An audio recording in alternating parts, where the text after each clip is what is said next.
দর্শক, কোরবানির ঈদের আর মাত্র 1.5 মাসের মতো সময় বাকি রয়েছে। এর মধ্যে ধীরে ধীরে মশলার বাজারে দামের একটি বাড়তি আমরা প্রত্যক্ষ করছি।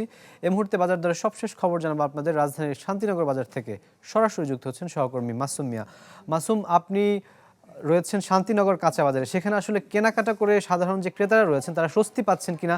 মশলার বাজারে দেখতে পাচ্ছি আপনাকে, সেখানে দামের যে হেরফের সে বিষয়টি একটু জানাবেন। 1, 2, 3 ঢাকায় জমি জিতে নিন 100% ক্যাশব্যাক সহ 20 কোটি টাকার পুরস্কার। রাকিব, স্বস্তির যে কথাটা বললেন সেই স্বস্তি কিন্তু বাজারের ভিতরেও নাই, বাজারের বাইরেও নাই। অর্থাৎ বাইরে যে তাপপ্রবাহ চলতেছে সেটা কিন্তু প্রভাব পড়ছে এই বাজারের ভিতরেও। বাজারে ঠিক গরমের প্রভাব যতটা পড়েছে, ঠিক দামের প্রভাব তার চেয়ে অনেক বেশি পড়েছে। বিশেষ করে যদি আমি আপনাকে এই মশলা জাতীয় পণ্যের কথা বলি, মশলা জাতীয় পণ্যের মধ্যে বিশেষ করে এই গতকালকে থেকে আজকে পর্যন্ত পেঁয়াজের দাম কিন্তু প্রায় 6 টাকা কেজিতে বেড়েছে। এছাড়াও যদি আমি আপনাকে বলতে চাই যে এই কুরবানিকে কেন্দ্র করে কিন্তু কিছু পণ্যের বাড়তি চাহিদা দেখা যায়। তার মধ্যে হচ্ছে আদা, রসুন, জিরা, দারুচিনি, আলু ইত্যাদি যে পণ্য, সেই পণ্যেরও কিন্তু একটি বাড়তি দামেরও বিষয় রয়েছে। যদি আমি আপনাকে রসুনের কথা বলি, যে সম্প্রতি যে দেশি রসুনটা রয়েছে সেটা কিন্তু এখন বিক্রি হচ্ছে 170 থেকে 200 টাকা দরে, যেটা কিন্তু এক সপ্তাহ আগেও কিন্তু ছিল 140 থেকে 170 টাকা দরে। অর্থাৎ সপ্তাহের ব্যবধানে প্রায় 19% কিন্তু দাম বেড়েছে। একই রকম যে আমদানি করা রসুন, সেটা দাম বেড়েছে, তবে কিছুটা দেশি রসুনের থেকে কিছুটা কম, অর্থাৎ 2.33% কিন্তু সপ্তাহের ব্যবধানে বেড়েছে। এছাড়া বেড়েছে আদার দাম।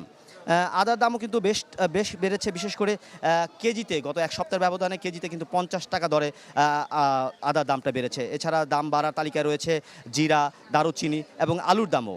জিরা এক সপ্তাহের ব্যবধানে বেড়েছে প্রায় 4% এবং দারুচিনির দামও বেড়েছে প্রায় 4%।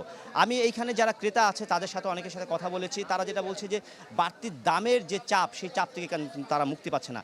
এই মুহূর্তে আমি এই মশলা বাজারে বেশ কিছু কাস্টমার গ্রাহক রয়েছে, আমি তাদের সাথে একটু কথা বলতে চাই।